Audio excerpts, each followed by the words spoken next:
Assalamualaikum warahmatullahi wabarakatuh. Pemirsa, yang harus kita lihat, dan mungkin kalau ada yang salah di media sosial ya kita benarkan. Ada yang tidak setuju bagi Anda yang dengan salam Pancasila. Boleh mungkin Anda tidak setuju. Tetapi jangan lupa juga kemudian Anda membawa-bawa ayat untuk melegalkan ketidaksetujuan Anda itu. Ini menjadi satu hal yang harus kita koreksi bersama ya. Karena saya mendapatkan di grup WhatsApp itu ada orang yang tidak gimana? Tidak suka dengan salam Pancasila, kemudian membawa surat Al-Mujadilah ayat 8. Nah, nanti ya bunyinya itu a'udzubillahi minasyaitonirrajim bismillahirrahmanirrahim wa idza ja'uka hayyauka bimalam yuhayyika bihillah ya. Itu stressing pointnya untuk menolak salam Pancasila. Padahal ya kalau kita lihat dari tafsir ya, tafsir Ar-Razi dan tafsir Al-Qurtubi ya, kalau kita cek di dua tafsir itu, nanti mungkin para pemirsa sekalian bisa mengecek di tafsir lain apakah ada makna yang berbeda ya. Bisa enggak apa-apa untuk referensi kita semua karena ini ilmu pengetahuan saling mengisi satu dengan yang lain. Nah, orang yang kemudian tidak suka dengan salam Pancasila kemudian membawa-bawa ayat ya yang ada pada surat Al-Mujadilah yaitu ayat 8 tadi ya. Kalau kita terjemahkan seperti ini. Wa idza ja'uka, dan ketika mereka ya itu datang kepadamu wahai Rasulullah, wahai Muhammad ya, hayyauka, mereka memberi salam ya, bimalam yuhayyika bihillah, dengan salam yang tidak pernah Allah lakukan ya, tidak pernah Allah berikan kepadamu wahai Muhammad. Nah, di tafsirnya di situ kita bisa tahu bahwa ternyata para orang-orang kafir itu ya memberi salam kepada Nabi Muhammad SAW itu dengan assalamu alaikum. Assamu itu maknanya al-mautu, maut, mati. Semoga engkau mati gitu ya. Assamu alaikum, al-mautu alaikum ya. Itu kepada Rasulullah. Jadi di tafsir Ar-Razi, di tafsir Al-Qurtubi ya, itu seperti itu. Nanti ada beberapa riwayat yang ditampilkan di situ bahwa Sayyidah Aisyah membalasnya, kemudian Rasulullah jangan sudah, saya kan cukup bilang ya wa alaika. Nanti juga di situ muncul tafsir ayatul ahkam ya, bagaimana ayat-ayat yang memuat tentang hukum, bagaimana hukumnya membalas salamnya orang non muslim yang di situ para ulama mengatakan cukup wa alaika atau wa alaikum. Di sini kita lihat bahwa ada ketidaksinkronan dari asbabun nuzul atau sebab-sebab turunnya ayat tadi dengan peristiwa sekarang. Kalau kemudian salam Pancasila itu, kalau kita lihat ketua BPIP itu mengatakan kalau dulu ada selamat pagi ya, kalau sekarang memang jamaahnya beragam dari latar belakang agama yang berbeda, ya sudah cukup. Misalnya dia mengusulkan salam Pancasila ya, itu kan kalau Anda tak setuju ya tidak apa-apa. Tapi kemudian kalau Anda menyeret-nyeret surat Al-Mujadilah ayat 8 untuk kepentingan ketidaksetujuan Anda, agar supaya terlihat bahwa Anda itu didukung argumentatif oleh Al-Quran, ini sangat menyedihkan sekali ya, karena ini sama yang dikatakan oleh Sayyidina Ali ya kepada kaum Khawarij. Kalimatu haqqin urida biha batilun ya, kata-kata kebenaran ya, tetapi yang dimaksudkannya adalah batil, yang dimaksudkan adalah kebatilan. Jadi ya begitulah para pemirsa. Kalau Anda tidak setuju dengan salam Pancasila ya boleh ya, ini kan usulan ketua BPIP. Nanti juga perlu diteliti lebih jauh apakah salam ini sudah memasyarakat atau belum, apakah ada komplain apa tidak. Tetapi kemudian kalau Anda tidak setuju itu kemudian menyeret-nyeret ayat, ya ini sama saja seperti yang dilakukan oleh beberapa kelompok Islam sebelumnya ya. Kita tahu bahwa kelompok-kelompok yang lain juga misalnya tadi Sayyidina Ali mengatakan bahwa kaum Khawarij itu ya seperti itu ya, silahkan ya. Tapi ya berarti Anda sama dengan mereka kalau Anda mau melakukan itu gitu.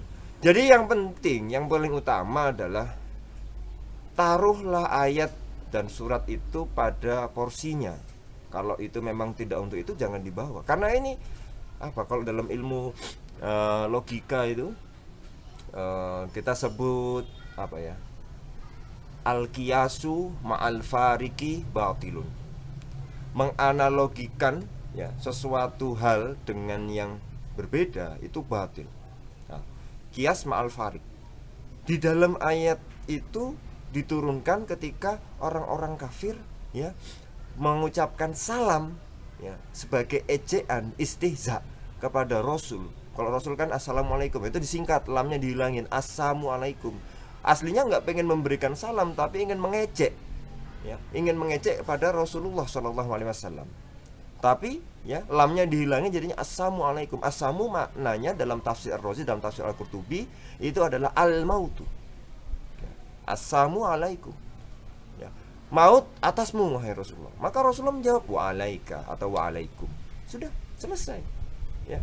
Jadi kalau kita lihat para pemirsa sekalian, ini kan ada orang kafir datang kepada Rasulullah seolah-olah memberi salam, tapi pada hakikatnya adalah untuk mendoakan yang buruk pada Rasul karena mengejek.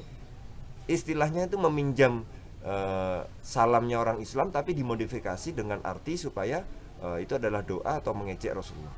Beda kan kasusnya dengan salam Pancasila. Ini kan usulan ketua BPIP ya. Kalau Anda setuju boleh, tapi ini usulan. Kalau ada suatu forum itu latar belakang agamanya berbeda-beda atau ya macam-macam, nah ini salam Pancasila untuk mengingatkan kembali kita kepada Pancasila ya, meskipun Anda tidak setuju ya tidak apa-apa, ini kan cuma usulan ya. Nah tetapi kalau Anda membawa ayat, ini kasusnya berbeda. Satunya itu orang non muslim atau orang kafir ketika itu mengejek Rasulullah, meminjam salamnya orang Islam ya, tetapi dihilangin lamnya sehingga artinya adalah maut. Maut adalah kematian ya, kematian atasmu wahai Rasul, mendoakan cepat mati, seolah-olah salam padahal itu mendoakan mati. Beda dengan salam Pancasila. Salam Pancasila di sini bukan ada orang kafir terus kemudian dengan ada salam Pancasila itu kemudian mendoakan agar cepat datangnya keburukan kepada kita, kan enggak. Salam Pancasila adalah mengingatkan kembali kepada kita untuk ingat kembali kepada Pancasila. Nah, kalau Anda tidak setuju ya enggak apa-apa. Tapi jangan bawa-bawa ayat. Karena gini, salam Pancasila sendiri pun kalau misalnya kita mau terapkan gitu kan, ya mungkin ada orang yang belum paham, ada orang yang tidak ngerti apa sih salam Pancasila gitu kan.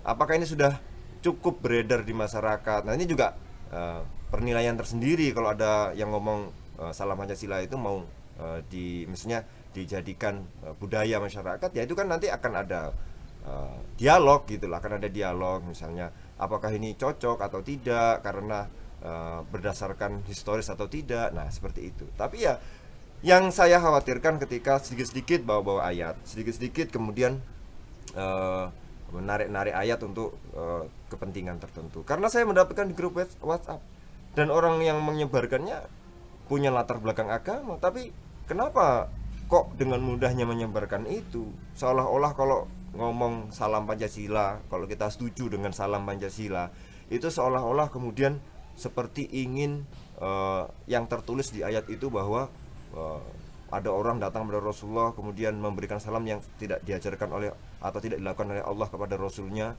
ya, yang tidak diajarkan Rasulullah kepada kita itu assalamualaikum ya kan, diganti dengan salam Pancasila, itu akan wah akan seolah-olah itu kayaknya wih ya saya nggak tahu harus dengan kata-kata apa dengan suara ya. Seolah-olah kalau ada orang yang mengatakan salam Pancasila itu seolah-olah seperti orang kafir yang ingin berdoa keburukan untuk kita gitu.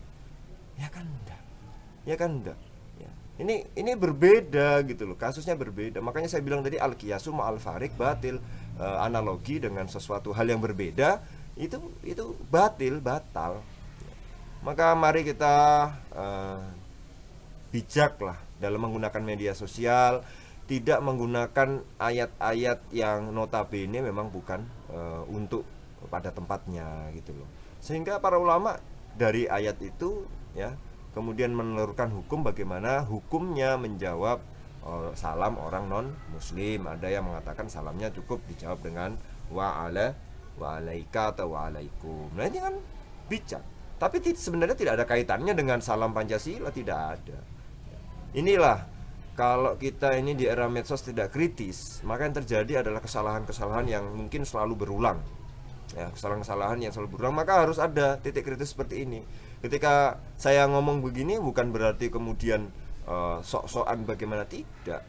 Yang memang salah ya harus diluruskan, ya salah ya harus diluruskan. Ya jadi sebagai koreksi gitu loh. Jadi ketika Anda menerima postingan di WhatsApp yang modelnya seperti itu, ya saya kira Anda sudah tahu jawabannya lah. Dengan menonton video ini saya yakin semua subscribers di channel ini pasti orang-orang cerdas, orang-orang yang tidak mudah tersulut oleh postingan WA yang cetek banget ya, yang cetek banget, yang kalau kita lihat dari terjemahannya saja ya seolah-olah benar, tapi ketika lihat tafsirnya loh ternyata peristiwanya bukan itu gitu. Apalagi kalau terjemahannya ditambah-tambahi dikit supaya pas dengan peristiwa sekarang, misalnya salam Pancasila seperti itu.